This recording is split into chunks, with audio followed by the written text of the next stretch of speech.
possibilidades dele ter sido universal. E isso estremece as bases do pensamento europeu. E como que ele começa? No capítulo 1, pode voltar. Capítulo 1, ele abre com o subtítulo História do Matriarcado.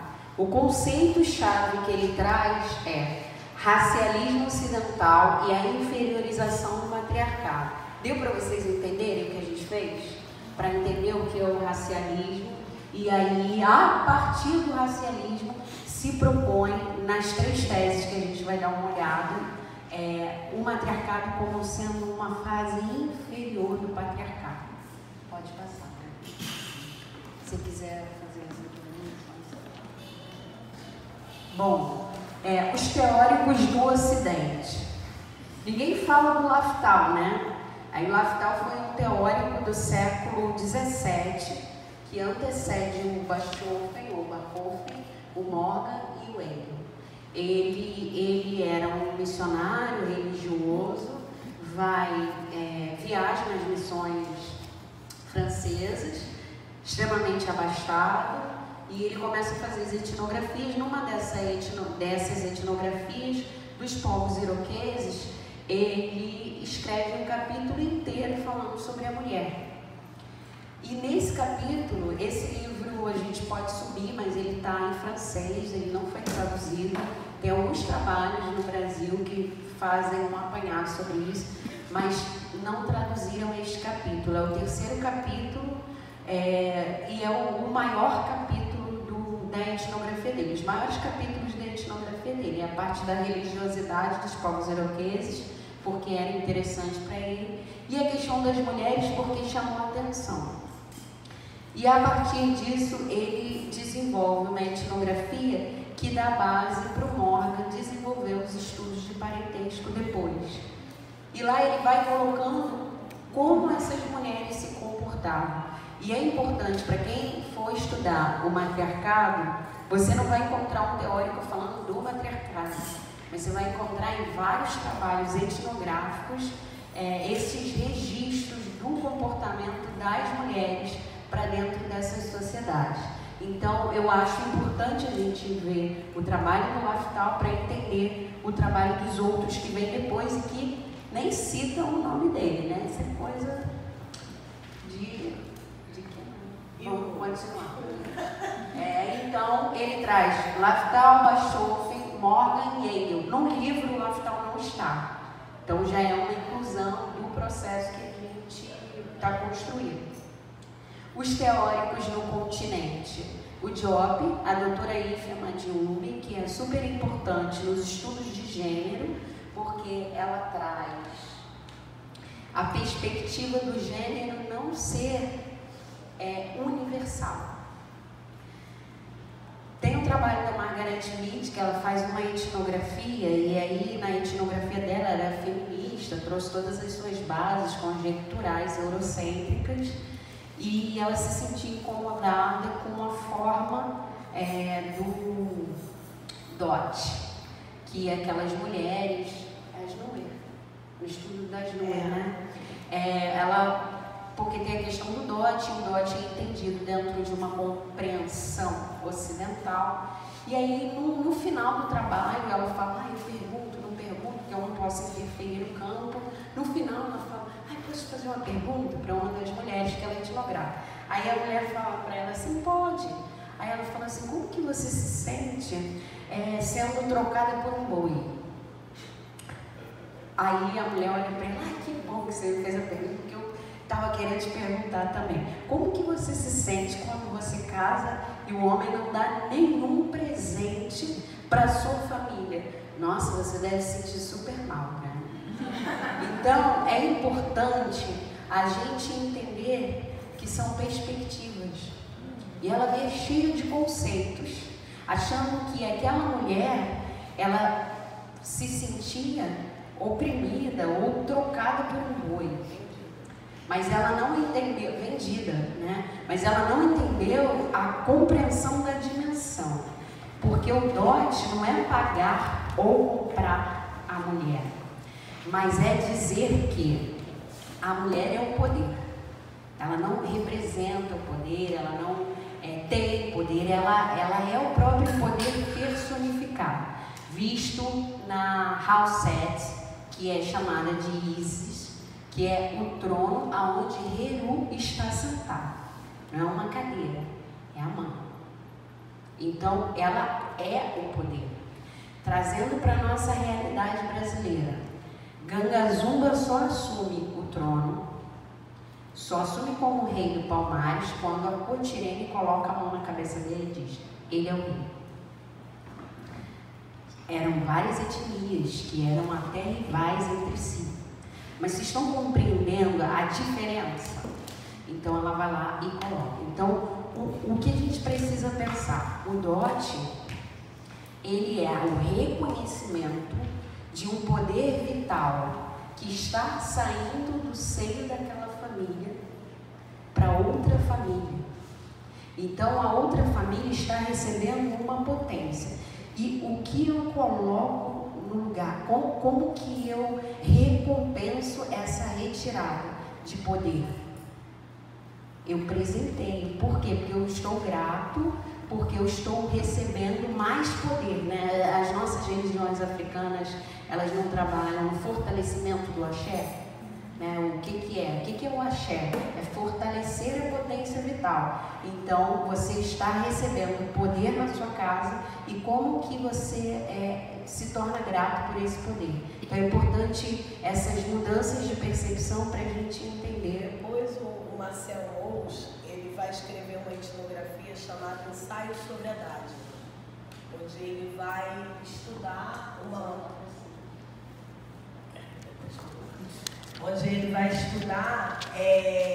a dádiva também entre uma sociedade africana, onde ele entende o sentido de dar, receber e retribuir como dádiva.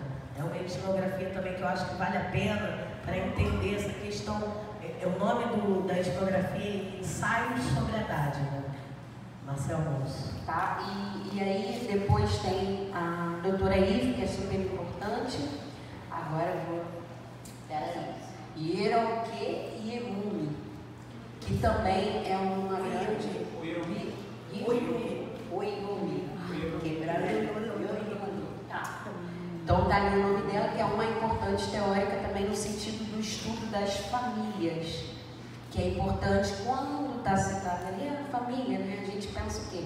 Família nuclear, Constituição de Família que foi forjada lá no Mormon. Nós estamos falando de outros conceitos de família, como família largada, como família estendida, tá? Então, se vocês quiserem entender melhor essas concepções, é com ela.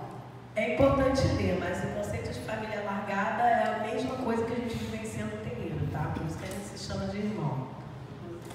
Mas leiam ela, que é muito importante. Os teóricos da diáspora, nós temos a doutora Marimba Anani, que é afro-americana, a doutora Nadove Cleonora Hudson, que cunham o conceito do mulherismo africano, que é uma sistematização dessas experiências do matriarcado. Aqui no Brasil nós temos o trabalho da Elisa Larkin, a Marina Miranda e eu, que nós estamos estudando. E aí é importante, né? As pessoas...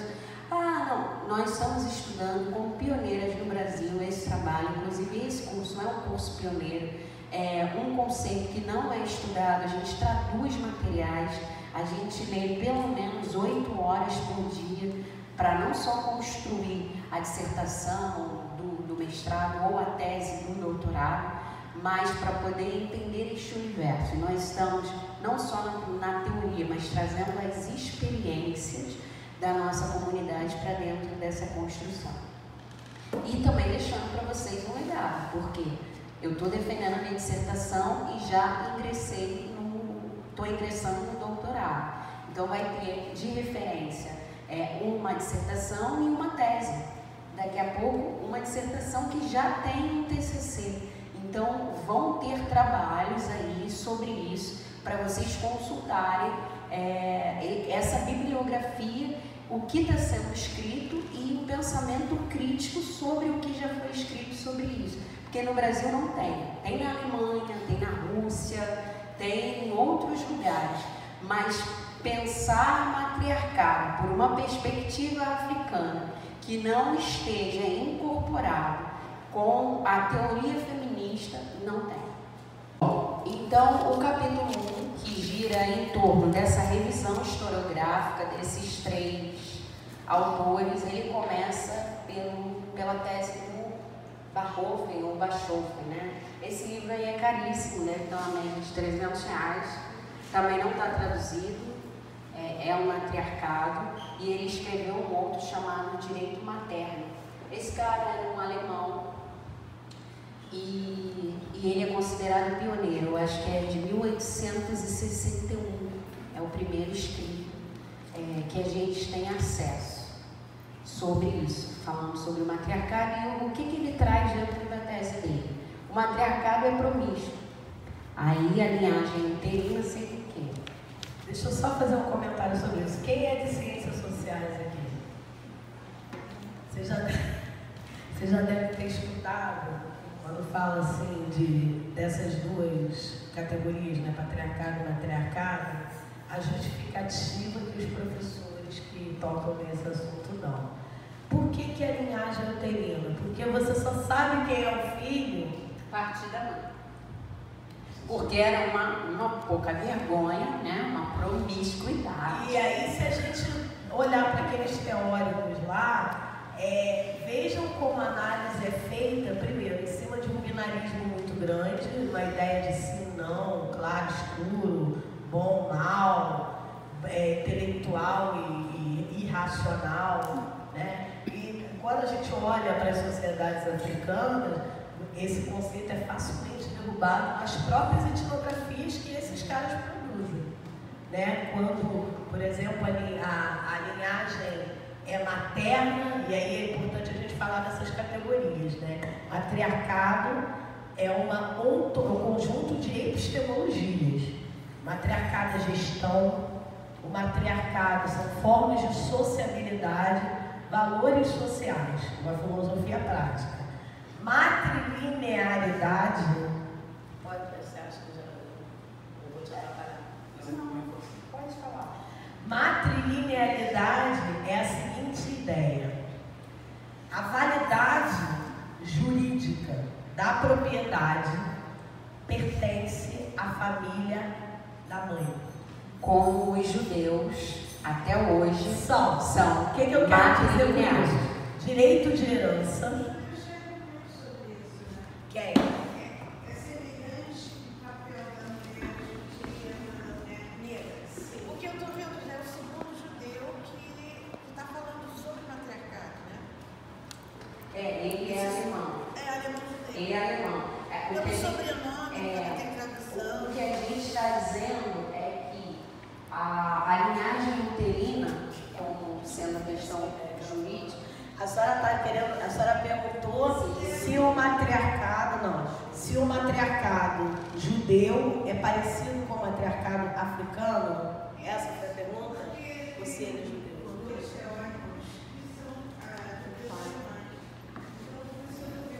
Se há similaridade entre o que se fala do matriarcado judeu e do matriarcado alemão. Não, eu, como pesquisadora, não considero que haja similaridade. Por quê? Porque por que a gente trouxe o pensamento da racialização para falar de matriarcado? Porque o matriarcado, categorizado por esses pensadores, não diz respeito ao matriarcado produzido como prática de vida na África. O matriarcado judeu, sim, ele é categorizado, ele é dito matriarcado, que eu não considero. O judeu nem é matriarcado, é matrilinearidade. Por isso que a Maria está explicando o que é matrilinearidade, para a gente estabelecer as diferenças entre matriarcado e matrilinearidade. É muito confusa. Essa categoria é usada de qualquer maneira, tá? Mas no uso científico, entre aspas, da categoria, existe uma diferença.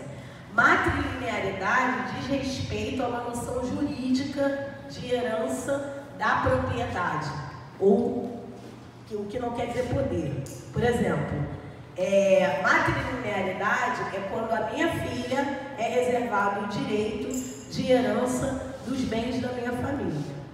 Se eu tenho um irmão e ele tem um filho, esse filho e uma filha herdará, os filhos do meu irmão herdarão a propriedade da mãe da criança e não do meu irmão, em uma sociedade matrilinear. Ficou claro?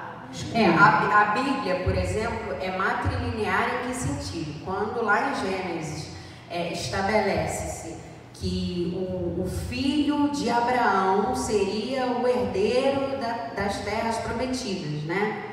Só que o primeiro filho de Abraão é Ismael. Então é o primogênito filho de Abraão é Ismael, o herdeiro da terra prometida. Só que não. Quem é o herdeiro da terra prometida? Isaac, filho de quem?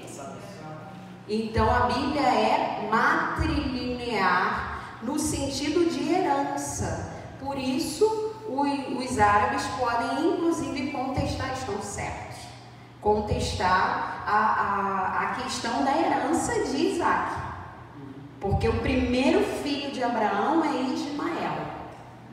Matrilocalidade. Nos estudos antropológicos sobre as sociedades, os antropólogos vão chamar de matrilocalidade quando a concentração de ritual e de poder é localizado nas terras da família da mãe. Matrilocalidade. Qual é a outra? Bom, então os historiadores estão me chamando a atenção, né? Mas é importante. Então ele falou que já tem uma contestação sobre se Ismael é o pai dos povos árabes. Mas continua sendo. Olha, a historiografia também é fofoca, a ciência da fofoca também. Mas é importante a gente saber, mas assim, a Bíblia continua sendo matrilinear, né? Continua sendo o Ismael rejeitado o direito de herança. Então esse cara aqui, ele escreve sobre isso, porque o outro livro dele é o Direito Materno. E fala, ele era jurista. Então é importante entender por esse caminho jurídico. Então o que ele coloca, como ele divide em 3 etapas o mundo. O primeiro, o matriarcado promíscuo de linhagem uterina. Aí ele fala assim, houveram as passagens evolutivas, né? Foi um processo evolutivo. Lembra lá do racialismo que a gente estudou ainda há pouquinho. Então, evoluiu do promíscuo e dessa questão de linhagem uterina para o período ginecocrático.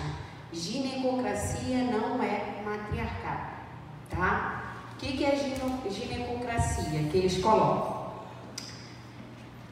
As mulheres, existia endo e exogamia. Endogamia, caso com alguém de dentro da minha comunidade. Exogamia, vou pegar alguém de outro clã. No processo exogâmico, começaram a existir o sequestro de mulheres. Quem já viu aqueles filmes antigos? Raptaram uma donzela, né? Aquelas coisas. Então é daí, a exogamia. Eles começaram a roubar essas mulheres e essas mulheres fogem. E a gente está falando de muitos séculos, né? Aí a exogamia, ela funda o quê? O Job vai falar disso mais na frente, mas eu acho importante para vocês situarem e conseguirem compreender. Eu vou lá, pego a mulher de fora e coloco lá dentro e inauguro a androgenia. Desculpa. Poliandria.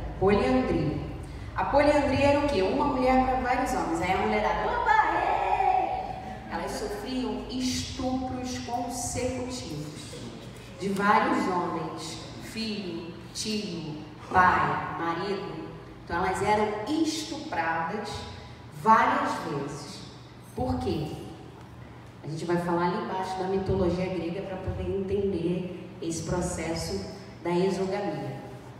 E nas sociedades africanas era a poliginia, um homem e várias mulheres. A gente tem um encontro só para falar sobre isso, porque é extremamente complexo. Poligamia não é poliamor. Tá? Existe uma construção social em cima disso, e há essas duas divisões dentro da poligamia: poliginia e poliandria. Só para vocês não ficarem muito curiosos, na poliginia é a mulher que decide. Tem um livro muito bom sobre isso, chamado Espírito da Intimidade, que fala sobre esse processo da poligamia africana entre os Dagara. E ela traz o seguinte: na poliginia é a mulher que decide o momento de receber outra mulher na família. Então ela chega para o marido e diz: estou muito feliz, plena e satisfeita, temos condições financeiras e quero que neste momento outra potência divina adentre ao nosso lar. E aí há uma escolha coletiva para que esta outra mulher seja ingressada. Então eu não estou falando isso porque eu romantizei nada. Existem livros falando sobre isso.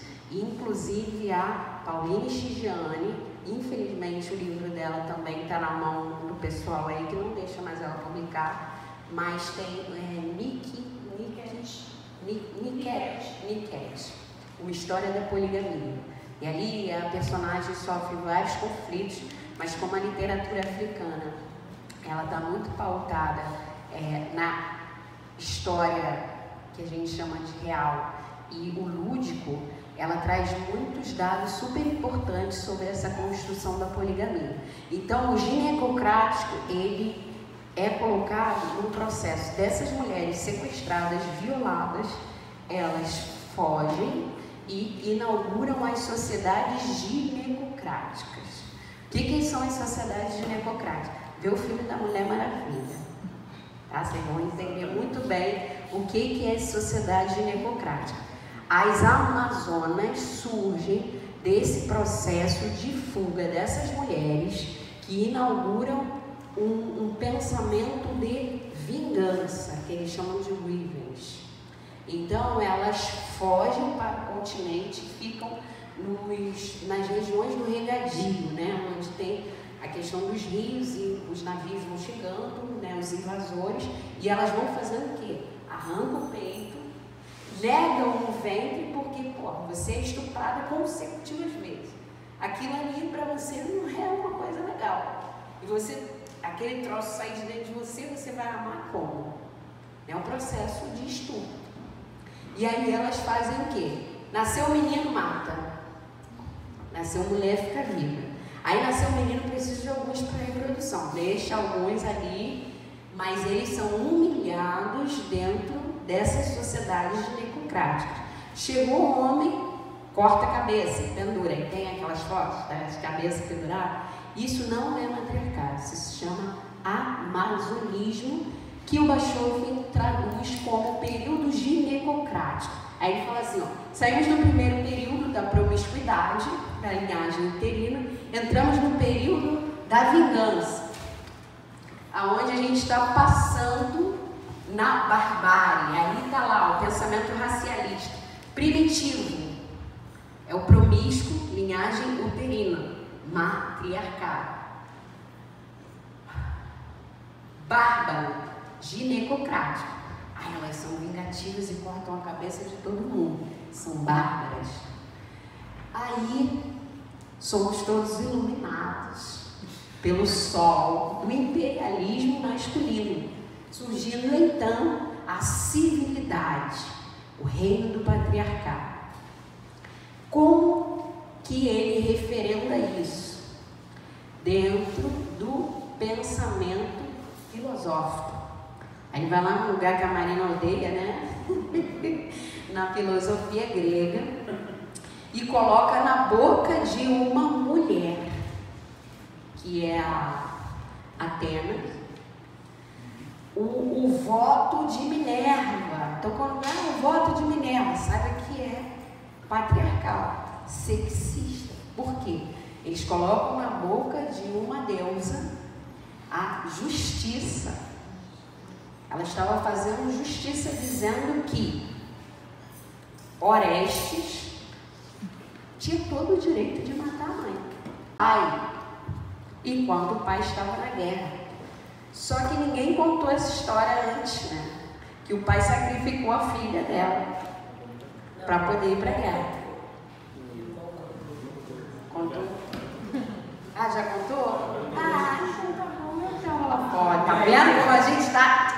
Deixa eu falar trazer para a contemporaneidade. Então não é mentira, irmão. Deixa eu trazer para a contemporaneidade. O que eu estou chamando de psicostasia, que é o modelo filosófico prático que aparece lá no Kemet, o Ocidente europeu também usa. A imagem da deusa da justiça de olhos vendados é a imagem ateniense de justiça. O que quer dizer o seguinte, que a nossa justiça é baseada no modelo psicológico patriarcal e europeu, né? Ou seja, o justiçamento praticado por Atenas lá no voto de Minerva, que quer dizer aquele voto que não é imbuído de intencionalidade, né? O voto dela é cego, é uma justiça cega. Continua a perseguir um modelo de pensamento que o direito radica como primordial. Então aí eu deixo uma pequena reflexão para a gente fazer depois. É possível haver justiça cognitiva num país como o nosso, que usa esse tipo de psicostasia? Vai ser minha tese. Bom, então continuando, né, a partir disso, aí é só importante a gente explicar, porque a gente falou de Atenas, mas falou do voto de Minerva, né? Atena é Minerva na mitologia grega, não, a romana. E aí por isso é colocado como voto de Minerva, que é a mesma representação da deusa. Então, a partir daí, eu legitimo o matricídio. E eu coloco a mulher numa condição de subalternidade, dizendo que, olha, a mulher é propriedade do homem. Caso ela traia, xingue, se comporte de maneira que não esteja dentro das nossas normas, ela pode ser violentada, estuprada, xingada, tomar porrada, ser apedrejada e inclusive assassinada. É legítimo que isso seja feito. Então vocês estão entendendo como se constitui o pensamento do matriarcado primitivo, antropofágico e canibal? Pode passar, irmão. Depois ele passa para fazer uma análise dentro da tese do Morgan. Você quer falar, Marina, do Morgan? Pode seguir? Tá. Então ele continua. E o Morgan conclui o mesmo que o Bachofre. Então eles também se referendam. Um vai referendando os estudos do outro, inserindo o sistema de parentesco, famílias primitivas. 4 tipos de família. A promiscuidade primitiva, consanguínea, aonde só não se casavam pais e filhos, mas no resto todo mundo. Era uma, né? Ele já coloca como se fosse. E uma suruba, o pessoal vai lá, todo mundo só respeitam pais e filhos. Não há casamento entre pais e filhos, o resto todo mundo se casa entre si. A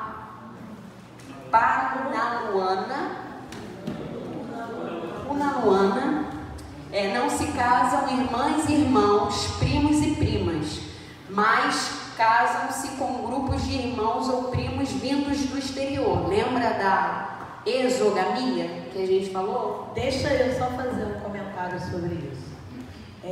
O Morgan ele estuda várias sociedades, inclusive as sociedades esquimós. E aí o que ele está achando, o que ele está também chamando de primos e irmãos exterior é o seguinte: O tempo, a unidade de tempo, ela é diferente para cada sociedade.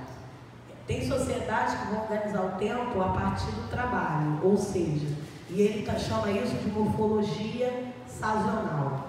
Então, na época da colheita, toda a configuração da sociedade ela se reorganiza de outra forma, inclusive mudando de casa. Tá? Eles mudam, saem, os esquimós saem do iglu, no caso dos esquimós, né? Eles vão mudar o tipo de alimentação no inverno, eles deixam de comer baleia para passar a comer foca, né? No verão, eles saem do iglu e vão para a tenda. O que ele está chamando de primos e irmãos do exterior é o seguinte: o agrupamento ele é aleatório.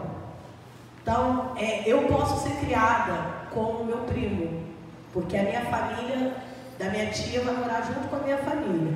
O meu relacionamento com o meu primo é traduzido como relacionamento de irmão. Quando a organização social se altera e o meu primo não sai da minha casa. O meu primo exterior é aquele que vem morar comigo, mas quando a sociedade se reorganiza, esse primo vai embora com o núcleo familiar dele. Depois ele volta. Então, essa é a noção de parentesco que o Morgan está trazendo como exterior. Porque é muito confuso, irmão exterior. O irmão exterior é aquele primo nosso, que é criado pela nossa mãe, que a mãe dele não teve condição, é isso. Então, a descendência ainda nessa categoria de família é matrilinear. Aí depois ele fala da sindiásmica. Aí já está naquele processo da monogamia com facilidade de divórcio. Os cônjuges são de clãs diferentes. Separação dos filhos, que os filhos ainda continuam pertencendo. Se houver separação, no caso, os filhos pertencem à família da mãe. Então é o direito materno do Bachofen lá, matrilinearidade ainda. Aí ele vai para a categoria D, mulher, aí já entra esposa do marido, que é a ele pertence a autoridade jurídica, a descendência passa a ser patrilinear e o divórcio está dificultado. Que aí quer divorciar é apedrejada, né? Então, e com isso ele finaliza dizendo que, ele conclui na tese dele, o matriarcado é uma forma universal que, num dado momento da sua evolução, dominou todos os povos. Isso radica ainda a obsessão pela ideia de evolução. O que a ideia de evolução colabora com o patriarcado? Ela traz uma noção de que o patriarcado é uma forma mais sofisticada de vida, né? O que determina também a superioridade do sistema patriarcal, assim como nas classificações biológicas, né? Quanto mais adaptado, quanto mais resistente, mais evoluído. Então, daí surge essa conclusão do Morgan, né? E isso vai transformar a categoria modo de vida matriarcado, o sistema social do matriarcado, para sempre no sistema social evoluído, primitivo e subalterno. Pode passar, então. Chegamos à terceira tese que ele analisa, que é o Engels. É isso aí, esse terceiro, que traz... gente, eu sei o nome do Chiquita John. Eu sei direitinho. Então, ele era marxista, né? Inclusive escreveu, junto com Marx, a dessa ali, para desenvolver a teoria marxista. Por causa dele, né? Caráter provisório de todas as formas de organização política e social. Família monogâmica, burguesa, tradicional. Gente, tem umas coisas escritas erradas, mas desculpa, eu fiz isso de madrugada. Mas depois eu ajeito para botar lá. caticidade das instituições anteriores. Aí ele referenda o pensamento do Bachofen, né? Ele tá, o Engels, o que ele traz? Ele está trabalhando em cima da tese do Bachofen e do Morgan. Então ele vem trabalhando em cima delas e pega um material mais novo que o Bachofen tinha produzido, que aquele primeiro livro é 1861, aqui a gente já está em 1943, revela traços culturais do matriarcado a partir do estudo de várias populações. Aí ele já sai lá dos europeus, porque já está estudando um monte de gente. Começa a construir um quadro referencial das características sociais que diziam o que é o matriarcado, o que pode ser classificado como matriarcado ou não. Vejam, lembrando o amigo da Marina, Nina Rodrigues, né? Que fez esse bafão aqui nas religiões de matriz africana, quando ele foi classificar qual era a nação mais pura. Ah, não, acho que o Queto é mais puro porque mantém a africanidade. Mas os macumbeiros lá do Rio de Janeiro, ó, esse pessoal aí não vale nada, não. Essa religião deles não é pura, não. Não pode. Então ele faz a mesma coisa, eles fazem a mesma coisa na construção desse quadro de características. Vai revelando esses traços culturais a partir dos estudos de várias populações e o papel desempenhado pela mulher na iniciação pitagórica como um elemento matriarcal. Eu queria só chamar a atenção para o fato de que todos esses teóricos, eles ficam reforçando o universalismo de tudo. Isso é muito importante. Guardem essa categoria. Eles tentam universalizar o tempo inteiro a ideia de evolução, a ideia de sistemas fixos, né, que estão em processo. Essa análise comparativa, ele tire uma conclusão, um pensamento crítico em que isso é referente à tese dele da unidade cultural da África Negra. No capítulo 2, crítica da tese clássica de um matriarcado universal, que aí ele pegou os três que construíram isso e ele veio fazer uma crítica. Aí ele fala assim, bom, a divisão da humanidade em dois conjuntos geograficamente distintos. Aí lembra lá, Nações Negras e Cultura, a tese dele que antecede essa, ele fala assim, não dá para ser universal. Por quê? Porque a humanidade se divide em dois conjuntos geograficamente distintos. Ele estava falando mesmo de questões ambientais. Isso, aí vai, é porque eu não quis entrar muito nessa, porque é outro capítulo. mas está ali um pouquinho. Então ele vai lá e fala assim, não dava para ser universal, porque os territórios eram diferentes, um território era muito mais inóspito que o outro. Aí só deixa eu dar uma palavrinha sobre isso, porque eu sou chata da academia. Isso, o Diop foi acusado de usar o determinismo biológico para falar dessas coisas. Isso aí desqualificou a tese dele completamente. Completamente. Só que se a gente volta no outro slide, o próprio evolucionismo é baseado em determinismos biológicos, tá? Onde dados da natureza são as bases classificatórias da humanidade. Mas isso ninguém desqualificou. A novidade é que hoje a biologia moderna só aceita a tese do Diop. Não adiantei a novidade. Mas eu achava importante falar isso, para a gente dar importância a essa fala dessas duas categorias que ele vai trabalhar e que ele vai chamar de antitético. Quando a gente fala assim, matriarcado é parecido com o feminismo? Não, é antitético. Não há nenhuma possibilidade de junção de uma unidade entre esse modelo social que é o feminismo e o outro ideológico que é o feminismo e o modelo social que é o matriarcado. Bom, então ele fala, a partir daí ele fala o seguinte, se nós tivemos a humanidade geograficamente dividida em dois territórios distintos, não dava para ter matriarcado em todos os lugares. Por quê? Nomadismo, povos caçadores-coletores, né? A gente está falando lá da pré-história. Então, por isso é importante entender essa constituição dessa história. Eu não gosto de pré-história também não, porque eles tinham tudo, tinha linguagem, tinha tudo.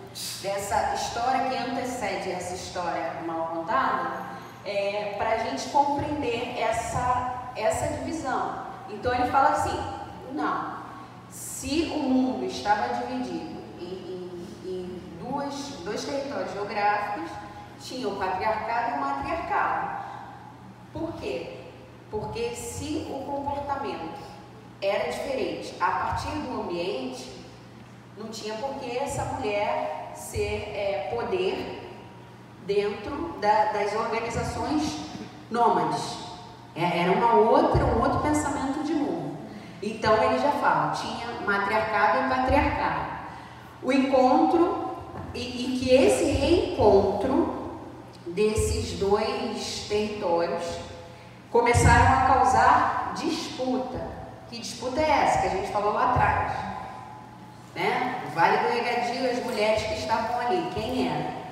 Sobreposição ou justaposição. Aí ele começa a falar, olha, tinha matriarcado e patriarcado, e às vezes eles estavam juntos.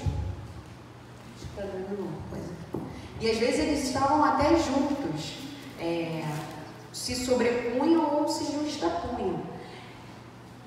E no final lá desse trabalho tem escrito, essa tese traz luz. Calma aí, rapidinho. Isso ficou claro, sobreposição e justaposição desses dois modelos? Você saberia dar um exemplo prático? Sim.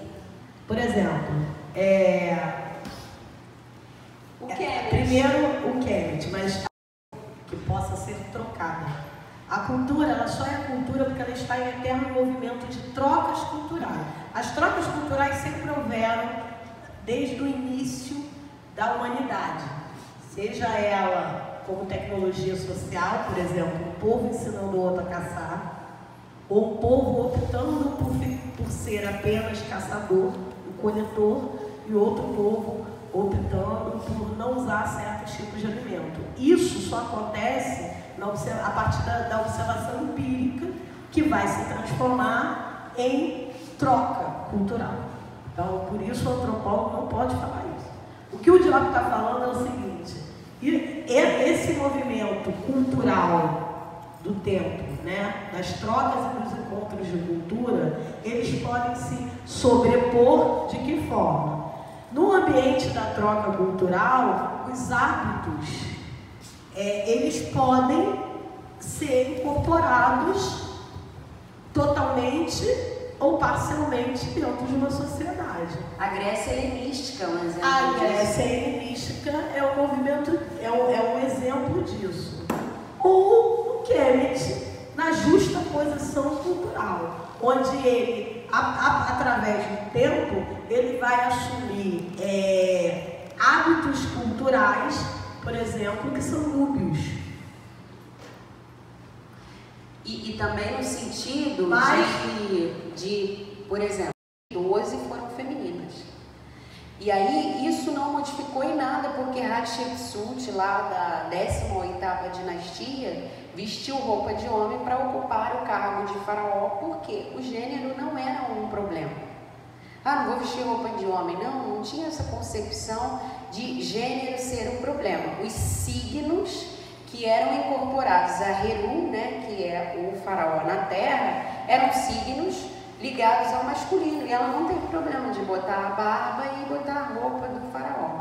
Então, as pessoas categorizam o Kemet como sendo patriarcal. O que o Diop está dizendo é que... Tem um detalhe sobre isso, que é o que a filosofia vai trazer para dentro da narrativa, mas que não extrapola a historicização.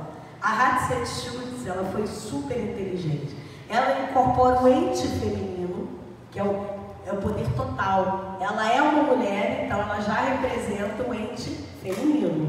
Ela é uma super faraó, por quê? Porque nela reside o poder integral dos entes masculinos e dos entes femininos. ligado à agricultura e ao poder do néter. Que aí senão a gente vai entrar na história do Egito. É outro bafão. Vai ter um dia só para isso. Só muita coisa, gente. Alguém falou? Não? Então vamos. Então, essa tese traz luz a essa questão obscurantista da antiguidade, porque ficou um vácuo, né, na história. É universal, e aí como fica? Então ele vai contestando bases muito sólidas do pensamento ocidental. Aí ele começa a situar nesse segundo capítulo berços civilizatórios distintos, que é a grande tese de dentro desse livro. O grande conceito-chave do Job é falar dos dois berços civilizatórios e o berço de congruência. Fala, berço sul, berço norte, e houve aí uma congruência no meio desse berço. Vamos falar sobre isso. Aí ele pega esse objeto, uma palavra que eu não gosto, mas ainda não encontrei nenhuma outra para substituir, mas objeto no sentido de restringir o campo. E aí ele vai lá e fala o que eu chamo de berço sul, o que eu chamo de berço norte e o que eu trago no meio, como essa zona de congruência.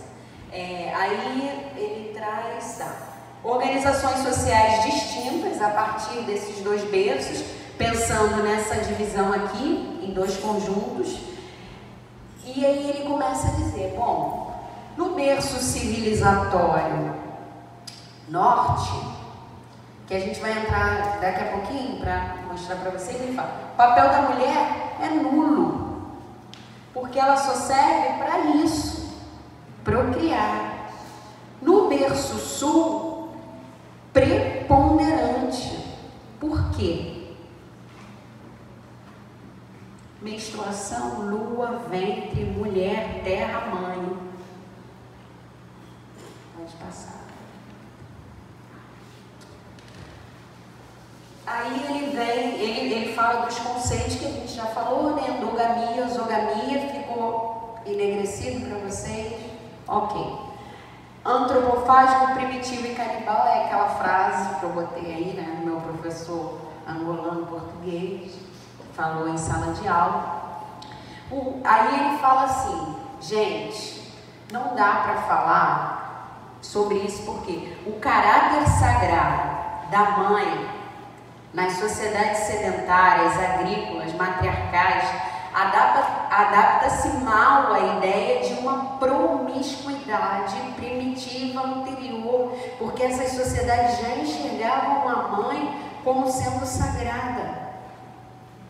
E aí dá para falar em promiscuidade, das quais seria proveniente o matriarcado, por toda parte onde existiu, parece ter conduzido diretamente ao amazonismo, que não deve ser confundido com o matriarcado.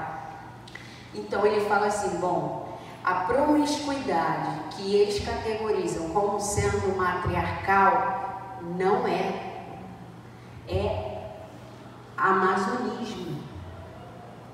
E aí não dá para confundir com matriarcado, por quê? A mãe são sociedades maternocentradas.